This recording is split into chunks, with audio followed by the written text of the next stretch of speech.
Hallelujah! Praise the lord. మీరందరూ బాగున్నారా? సంతోషంగా ఉన్నారా? ప్రార్థనతో ఈ కార్యక్రమాన్ని మొదలుపెట్టుకుందాం.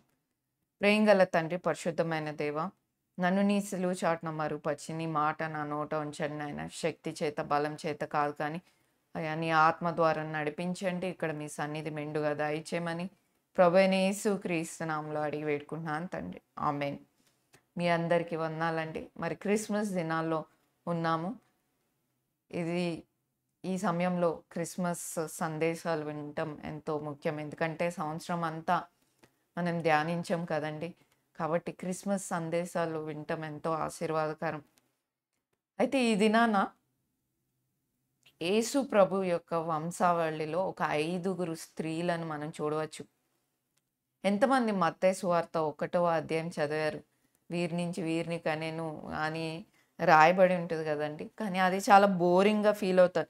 నిజంగా మనము బైబిల్ అంతా చదివిన వాళ్ళమైతే అందులో ప్రతి ఒక్క పేరు మనకు బైబిల్‌లో ఎక్కడో చోట తగులుతూనే ఉంటది. చాలామంది ఈ యేసుప్రభు యొక్క జననం ఒక అది చదవడానికి ఇష్టపడరు కదండీ! ఇది బోరింగ్‌గా ఫీల్ అవుతారు. చాలా పేర్లున్నాయి ఇందులో. వీటితో మనకేం అవసరం అనుకుంటారు. ఒకసారి మత్తయి సువార్త మొదటి అధ్యాయం చూసినట్లయితే, అబ్రహాము కుమారుడగు దావీదు కుమారుడైన యేసుక్రీస్తు వంశావళి. అబ్రహాము ఇస్సాకును కనెను. ఇస్సాకు యాకోబును కనెను. యాకోబు యూదాను అని అతని అన్నదమ్ములను కనెను. యూదా తామారు నందు పెరేసును జెరేహును కనెను. పెరేసు ఎస్రోమును కనెను. ఎస్రోము ఆరామును కనెను. ఆరాము అమ్నీదాబును కనెను. అమ్నీదాబు నయసోనును కనెను. నయసోను సల్మానును కనెను. సల్మాను రాహాబునండు బోయాజును కనెను. బోయాజు రూతునండు ఒబేదును కనెను. ఒబేదు యెషయిని కనెను. యెషయి రాజైన దావీదును కనెను. చాలండి. దేవుడి వాక్య భాగాన్ని దీవించును గాక. ఇదంతా చదువుతూ పోతే మరి యేసు ప్రభు యొక్క వంశావళి గురించి ఒక స్పష్టత వస్తది. అయితే ఈ వంశావళిలో మనము ఆ 5గురు ప్రత్యేకమైన స్త్రీలను చూడవచ్చు. అయితే మొదటిగా చూసినట్లయితే తామరు. బైబిల్‌లో ఇద్దరు తామరులు నాకు తెలిసి ముగ్గురంటారు గానీ, నాకు తెలిసి ఇద్దరు తామరున్నారు. ఇక్కడ చెప్పే తామర్ అనే స్త్రీ గురించి వేరు. ఇంకొక తామరు అబ్షలోము యొక్క చెల్లెలు. అంటే ఎవరైతే దావీదు కుమారుడు అబ్షలోము, అబ్షలోము యొక్క చెల్లెలు. అలానే అమ్నోన్. అమ్నోన్ కూడా ఆమె హాఫ్ సిస్టర్ అవుతది అమ్నోన్‌కి. అయినప్పటికీ ఆమెను మోహించి ఆమెను పాడు చేస్తాడు. అక్కడ ఒక తామరని చూడవచ్చు. అయితే ఆదికాండము 38వ అధ్యాయంలో మనం ఇంకొక తామర గురించి చూడవచ్చు. వీరు ఎక్కడ వంశావళి అంటే యూదా అనే వ్యక్తిని పెళ్లి చేసుకుంటది. అసలు ఈ యూదా ఎవరు అంటే యాకోబు, లేయాలకు పుట్టిన వన్ ఆఫ్ ద సన్స్ ఒక కుమారుడు. ఈ యొక్క యూదా. ఈయన తామర్ గురించి మనం చూడవచ్చు. ఆదికాండం 38వ అధ్యాయం.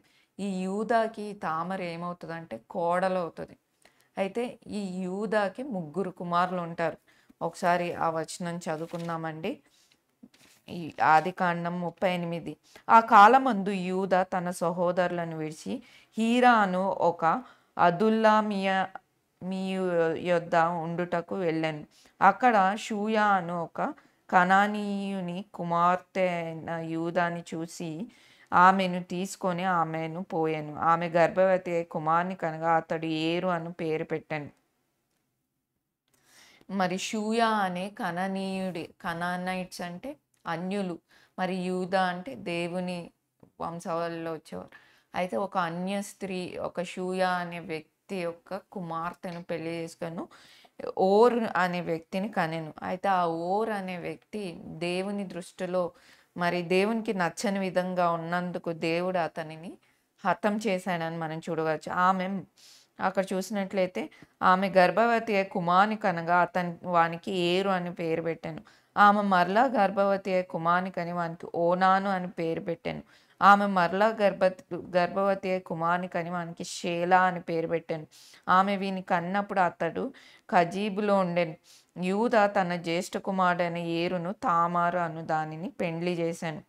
యూదా జ్యేష్ఠ కుమారుడైన ఏరు యెహోవా దృష్టి చెడ్డవాడు గనుక యెహోవా అతన్ని చంపెను. మరి నేను చెప్పేది మీరు ఫాలో అవుతున్నారో లేదో తెలీదు గాదండి. ఇక్కడ యూదా అనే వ్యక్తి ఉన్నాడు. అతను షూయ కనానీయుల వ్యక్తి యొక్క కుమార్తెను వివాహం చేసుకున్నాడు. వారిద్దరికి పుట్టిన వ్యక్తి ఏరు. అయితే యెహోవా దృష్టిలో ఎంతో అసహ్యుడుగా ఉన్నాడు. దేవునికి ఇష్టానుసారంగా జీవించలేదు కాబట్టి దేవుడు అతన్ని హతం చేస్తాడు. చంపివేస్తాడంట. అయితే ఇంకొక వ్యక్తి కంటారు వాళ్ళు. అతని పేరు మరి ఓనాన్. మరి మొదటి వ్యక్తి అయిన ఏరుని తామరు వివాహం చేస్తాడు. అంటే యూదాకి తామరు కోడలవుతది. అయితే ఆ కాలంలో పాతకాలంలో ఒక వంశావళి నుంచి ఇంకొక వంశావళికి ఎళ్ళాలి అంటే ఆస్తులన్నీ పోతాయని అదే వంశావళిలో ఒకవేళ అన్న మరణిస్తే తమ్ముడికిచ్చి వివాహం చేసేవారుగా ఉన్నారు. అదే జరిగిందిక్కడ. మరి అన్న అయిన ఓరు మరణిస్తే తమ్ముడైన ఓనానుని వివాహం చేసుకుంటది. కానీ అలా అయినా వారి వంశావళి ఎదుగుతదంటే ఆమెను మోసం చేసి ఆమెతో అతను ఆహ్, కుమా బిడ్డలను కనడు. అతను ఆమెను మోసం చేసినందున దేవుడు అతన్ని కూడా హతం చేస్తాడు. ఆ తర్వాత షేలా అనే వ్యక్తి చిన్నవాడుగా ఉన్నాడు. అయితే మామ అయిన యూదా అంటాడు, "నువ్వు మా ఇంట్లోనే ఉండు. ఇతను షేలా కొంచెం పెద్దవాడయ్యాక నీకు అతన్నిచ్చి వివాహం చేస్తాను" అని చెప్పినప్పుడు, ఒక దినం ఏమవుతదంటే ఆమె ఒక అడవి ప్రాంతానికి వెళ్ళి మరి అలా చెప్తారు గానీ, అతనికి చివరికి అతను ఆమెను వివాహం చేసుకోడు షేలా అనే వ్యక్తి. మరి ఈ వంశావళిని ఎలాగ పొడిగించాలని ఆమె ఒక వేశ్య వేషం యేసుకొని అడవిలో ఉన్నప్పుడు, తను ఎవరో వేశ్య అనుకోని సొంత మామ ఆమెతో శయనించి కుమారుడు పుడతాడు. అంతేకాదు ఆమె దగ్గర అతని యొక్క వస్తువులు కొన్ని అడిగి తీసుకొని పెట్టుకుంటది. ఎవరి ఈ తామరు. అయితే ఆ వస్తువులను అయితే అతను ఎవరో వేశ్యలే అనేసి అప్పటికి ఆమె భార్య యూదా యొక్క భార్య మరణిస్తది. వేశ్యలే అనేసి కలుస్తది. ఆ తర్వాత తను ఇంట్లో ఉన్నప్పుడు కబురు చెప్తదనమాట. ఏమని నేను గర్భవతినయ్యానంటే ఎవరది? ఆహ్, నీకు వివాహం కాలేదు. ఏ బయట వ్యక్తితో నీకు గర్భం ధరించావు. అతన్ని కాల్చివేస్తా, అతన్ని చంపేస్తానని మామయ్య అయిన యూదా అంటాడు. అయితే ఆమంటది, నీ దగ్గర ఎవరైతే నాకు ఈ వస్తువులు ఇచ్చారో అతనే నన్ను గర్భం చేశాడంటే అతను ఎంతో అది నేనే కదా అని ఆశ్చర్యపోతాడు. అందుకు ఆమె ఆ వస్తువులను ఆమె దగ్గర పెట్టుకొని, ఇదిగో ఇతనే ఈ వ్యక్తే నన్ను గర్భవతిగా చేశాడని. మరి వారికి ఆమె గర్భం ధరించి ఇద్దరు కమల పిల్లల్ని కంటుది. వారే జేరా, పెరేజు. మీరు చూసినట్లయితే మత్తయి సువార్త 1:3 అధ్యాయంలో యూదా తామర్ నందు పెరేసు జెరాహును కనెను. పెరేసు ఎస్రోమును కనెను. మరి యేసు ప్రభువు వంశావళిలో పుట్టడానికి వీరు అర్హులా? మరి మనం చూసినట్లయితే యేసు ప్రభు యొక్క వంశావళిలో 5గురు స్త్రీలను చూడొచ్చు. మొదటిగా మనం తామర్ చూసాం. ఆమె చరిత్ర చూసాం. ఎంత భయంకరంగా ఉందో. అయినప్పటికీ ఆ యొక్క వంశావళిలో పెరేజ్, జరా అనే వ్యక్తులను మనం మత్తయి 1:3లో చూడవచ్చు. ఆ తర్వాత రెండవ స్త్రీ మనం చూసినట్లయితే రాహాబ్. రాహాబు మనందరికీ తెలిసిన స్టోరీయే. ఎక్కడంటే యెహోషువ గ్రంథం 2వ అధ్యాయంలో మీరు చూసినట్లయితే యెహోషువ వేగుల వారు ఇద్దరిని పంపించినప్పుడు వారిని దాసిపెట్టి ఎక్కడ వారు యెరికోకి ఆహ్, ఆక్రమించుకుందామని వచ్చినప్పుడు వారి ఎంటపడి వారిని చంపాలని చూసినప్పుడు మిద్ది మీద వారిని దాసిపెడుతది. అంతేకాదు, నేను మీకు ఈ సహాయం చేస్తున్నాను కాబట్టి మీరు నన్ను, నా కుటుంబాన్ని రక్షించాలి. మీ దేవుడు గొప్పవాడు. ఎర్ర సముద్రాన్ని 2 పాయలుగా చీల్చాడు. అవును, మీకు వాగ్దాన భూమి ఇస్తానన్నాడు. కాబట్టి దేవుడు వాగ్దానం ఇచ్చిందాన్ని నెరవేరుస్తాడు అని నేను నమ్ముతున్నాను. నాకు నా ఇల్లంతటికి రక్షణ కలగాలి అని వారితో చెప్తది. అంతేకాదు, నీవన్నట్టే నీకన్నీ అనుగ్రహింపబడతాయి అని వారిని శత్రు సైన్యం దగ్గర నుంచి దాచిపెడతది. మరి వాస్తవానికి రాహాబు చూసినట్లయితే ఆమె యొక్క వేశ్య. మరి అయినప్పటికీ మీరు హెబ్రీ పత్రిక 11వ అధ్యాయంలో చూసినట్లయితే తను విశ్వాస వీరుల్లో రాయబడింది. తన విశ్వాసాన్ని బట్టి తన కుటుంబాన్ని రక్షణలోకి ఒక వేశ్య అయినప్పటికీ తన కుటుంబాన్ని దేవునిలోనికి, రక్షణలోనికి హ్మ్, నడిపించుకున్న గొప్ప స్త్రీగా ఉంది. ఈవిడ యేసు ప్రభు వంశావళియే. నిజంగా చాలా ఆశ్చర్యంగా ఉంది గదండీ! మత్తయి సువార్త 1వ అధ్యాయం మరలా మనం వచ్చి చూసినట్లయితే ఇక్కడ నయసోను 5వ వచనం. నయసోను సల్మానును కనెను. సల్మాను రాహాబునందు బోయాజును కనెను. మరి ఆమె యొక్క వంశావళిలో ఎస్రోము ఆరాను కనెను. ఆరాము అమ్నిదాబును కనెను. అమ్నిదాబు నయసోనును కనెను.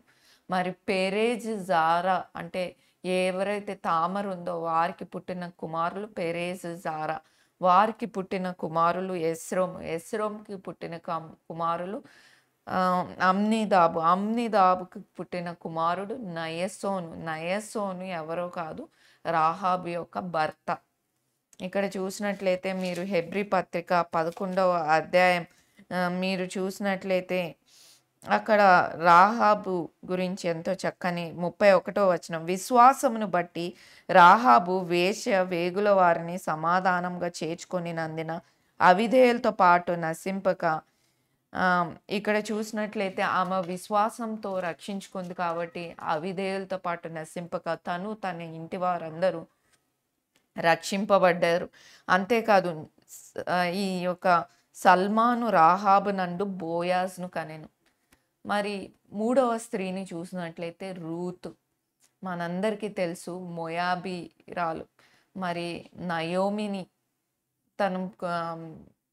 తను వివాహం చేసుకుంటుంది కానీ తన యొక్క భర్త మరణించటము, మరి రూతు ఓఫ్రాలు మరి వారు విధవరాలుగా అయిపోవడము. అంతేకాదు నీ జనులే నా జనులు, నీ ఊరే నా ఊరు, నీ జనాంగమే నాది అని నీవెక్కడుంటే అక్కడ ఉంటానని నయోమితో తను ప్రమాణం చేసుకొని హత్తుకుంటుంది ఒక అత్తగారిని కదండి.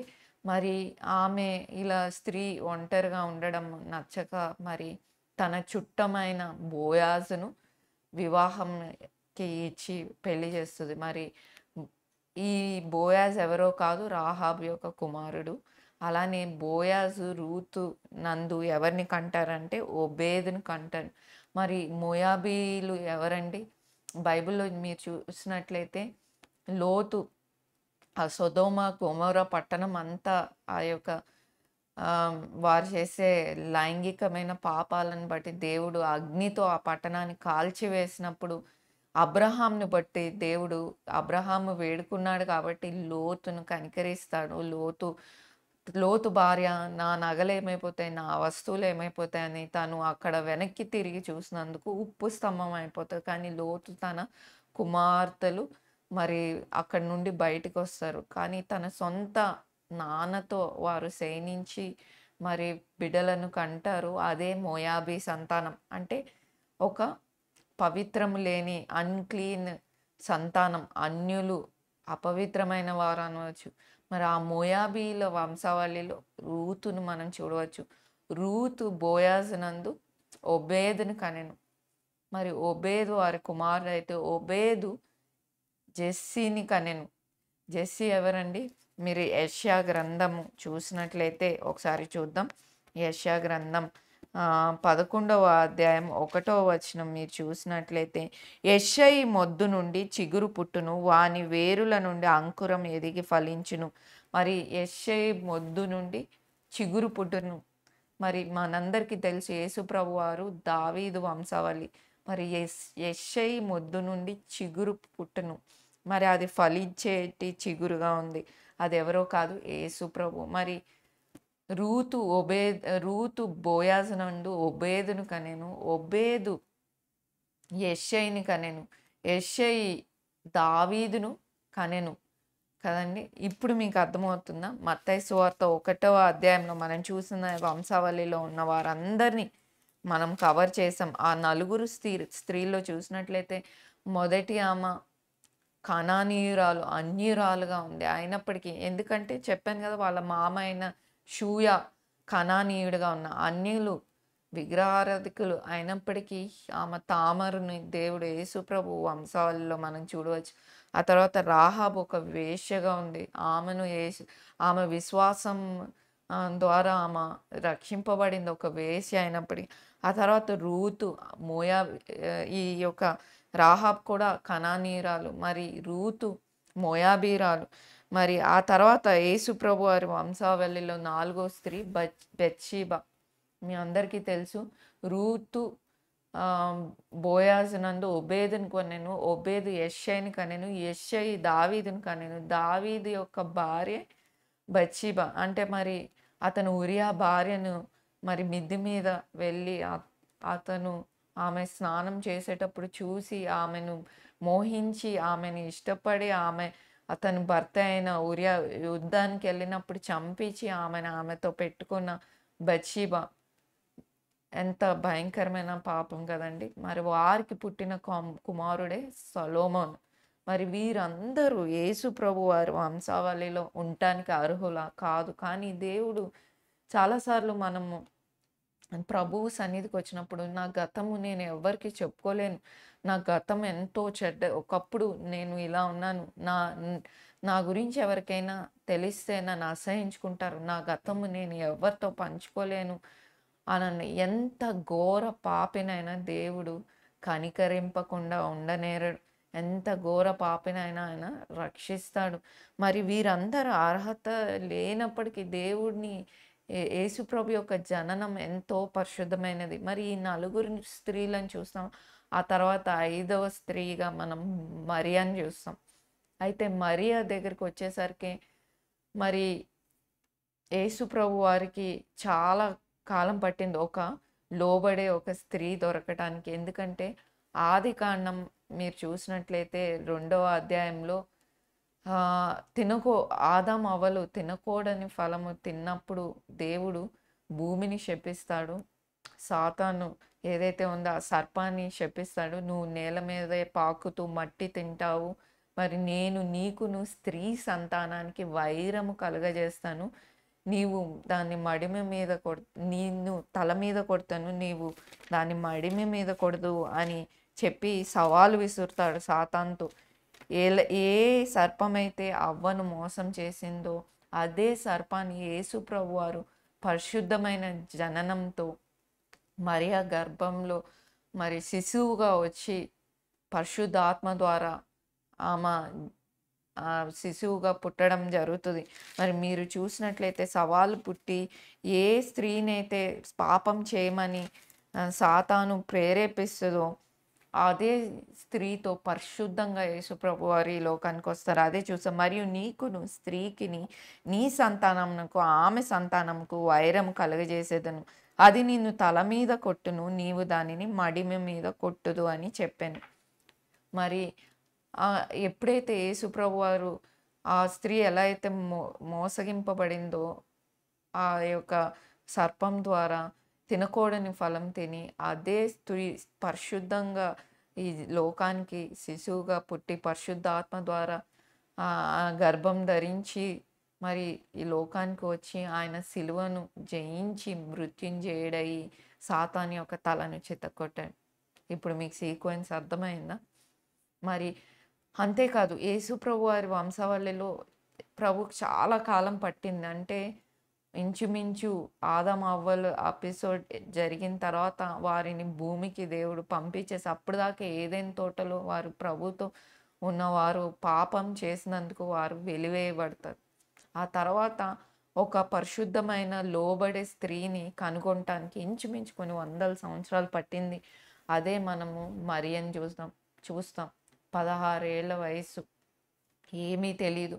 కానీ గాబ్రియేలు దూత వచ్చి నువ్వు పరిశుద్ధాత్మ ద్వారా గర్భం ధరిస్తామంటే అప్పుడే తన ఏమంటారు యోసేపుతో తనకి ఎంగేజ్మెంట్ అయింది. కానీ తను ఇది ఎలాగా, నేను పురుషుణ్ణి కూడందానిగా ఉన్నాను అని అడిగినప్పుడు మరి నువ్వు పరిశుద్ధాత్మ ద్వారా గర్భం ధరిస్తావు అన్నప్పుడు వెంటనే ఆమె దేవుని మాటకి లోబడి నీ మాట చొప్పున నాకు జరుగునుగాక అని అంటాం మనం చూడవచ్చు.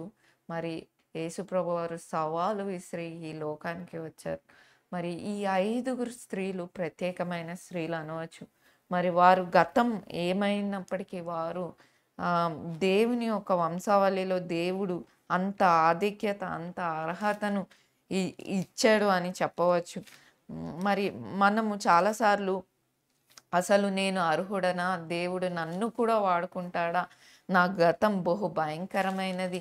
నేను ఎవరికీ చెప్పుకోలేను అని పదే పదే దేవుడు మన పాపాలు క్షమించాడు అని చెప్పినా సరే, మరలా పదే పదే మనం గుర్తు తెచ్చుకుంటాం. నేను భయంకరమైన వ్యక్తిని అని అనుకుంటాం కదండీ! కానీ నీవు ఎంత పాపివైనా నేను నిన్ను నీవు ఒకవేళ ఎవ్వరికీ నీ పాపం గురించి చెప్పుకోవడానికి నువ్వు ఇష్టపడట్లేదు. ఎంత ఘోర పాపినైనా ఆయన చేర్చుకునే మన ప్రభు ఎంతో గొప్పవాడు. హెబ్రీ పత్రిక 8వ అధ్యాయం 12వ వచనం చూసినట్లయితే, నేను వారి దోషముల విషయమై దయ కలిగి వారి పాపములు ఇంకను ఎన్నడూ జ్ఞాపకం చేసుకోను. ఒక్కసారి దేవుడు మనల్ని క్షమిస్తేనంట మరెన్నడూ ఆయన జ్ఞాపకం చేసుకోడంట. అలానే యెషయా గ్రంథం 31, 34లో చూడవచ్చు. అలానే కీర్తనలు 103:12 ఒకసారి చదువుకుందామండి. కీర్తనలు 103:12. తండ్రి తన కుమారుల ఎడల జాలిపడినట్లు యెహోవా తన యందు భయభక్తి కలిగిన వారి ఎడల జాలిపడును. మరి అంతేకాదు యెషయా గ్రంథము 43:25 చూసినట్లయితే ఒకసారి చదువుకుందాం. ముఖ్యమైన వచనం అండి. ఒకసారి చదువుకుందాం. 43:25. నేనే నా చిత్తానుసారంగా నీ అతిక్రమములను తుడిచివేయుచున్నాను. నేను నీ పాపములను జ్ఞాపకం చేసుకోను. మరి తూర్పుకి పడమరకి ఎంత దూరం ఉందో అంత దూరంగా మీ పాపములు నేను ఎన్నటికీ జ్ఞాపకం చేసుకోనని ప్రభువు అంటున్నాడు. ప్రియ సహోదరుడా, సహోదరి, ఈరోజు నీవు అనుకోవచ్చు, నేను అర్హుడను కాదు దేవుని పని చేయడానికి. నా గతం ఎంతో భయంకరం. పదే పదే నీ గతాన్ని గురించే నిన్ను నీవు హర్ట్ చేసుకుంటున్నావేమో, నీ గతం గురించి జ్ఞాపకం చేసుకో. కానీ దేవునికి అసాధ్యమైంది ఏది లేదు. ఆయన ఎంత ఘోర పాపినైనా ఆయన చేర్చుకునే మన ప్రభు. మనం చూసాం కదండి, యేసు ప్రభు వారి ఒక వంశవళిలో సాధారణమైన వ్యక్తులను వాడుకొని ఘనులుగా నిలబెట్టే మన ప్రభు ఎంతో గొప్పవాడు కదండి. ప్రార్థన. ప్రేమగల తండ్రి, పరిశుద్ధమైన దేవా, నీ వాక్యం ద్వారా మాట్లాడిన విధానానికే వందనాలు ప్రభా. అవునైనా తండ్రి, ఈ దినాన ప్రభా నీ యొక్క జననాన్ని, నీ యొక్క వంశావళిలో అయ్యా మంచివారిని చెడ్డవారిని అందరినీ నువ్వు ప్రభా పెట్టుకొని ఉన్నావు తండ్రి. అయ్యా నీవు ఎంత గొప్ప దేవుడవునైనా తండ్రి, ఏమాత్రం పక్షపాతం లేని ప్రభువు తండ్రి. అయ్యా మా జీవితాలను కూడా చూడు నైనా, అర్హమైన పాత్రలుగా చేయండి నైనా. మీకు ఇష్టానుసారమైన జీవితాలు మేము జీవించాలన్న సహాయం దయచేయండి. మరెన్నడూ మా పాపములను జ్ఞాపకం చేసుకొని అంటున్న నా ప్రభువా మీకు ఎన్నో వందనాలు. విత్తిన వాక్యాన్ని ముద్రింపజేయమని ప్రభువైన యేసుక్రీస్తు నామములో అడిగి వేడుకుంటున్నాను తండ్రి. ఆమేన్. మీ అందరికీ వందనాలండి. మరి ఈ కార్యక్రమాలు మీకు ఉపయోగకరంగా ఉన్నట్లయితే దయచేసి షేర్ చేయండి, లైక్ చేయండి, సబ్స్క్రైబ్ చేయండి. అంతేకాదండి, ఈ పరిచర్య ద్వారా మీరు మేలు పొందిన వారైతే ఈ పరిచర్యను ప్రోత్సాహపరిచే బాధ్యత మీ మీద ఉంది. డిస్క్రిప్షన్లో ఉన్న నంబర్స్, మీరు ఈ పరిచర్యలో పాలుపంపులు పొందొచ్చు. ప్రభు చిత్తమైతే మళ్ళీ కలుసుకుందాం. అంతేకాదండి, దీని తర్వాత వీలైనంత వరకు ఈ డిసెంబర్ నెలలో క్రిస్మస్ సందేశాలు ప్రభు చిత్తమైతే ఇవ్వాలనుకుంటున్నా. ఆ తర్వాత వచ్చే ఎపిసోడ్లో మరియ యొక్క ప్రాధాన్యత, ఆవిడ ఎట్లా లోబడింది, ఆమెలో ఉన్న విశేషత గురించి మనం చూద్దామండి. ప్రభు చిత్తమైతే మళ్ళీ కలుసుకుందాం. అంతవరకు సెలవు. Thank you.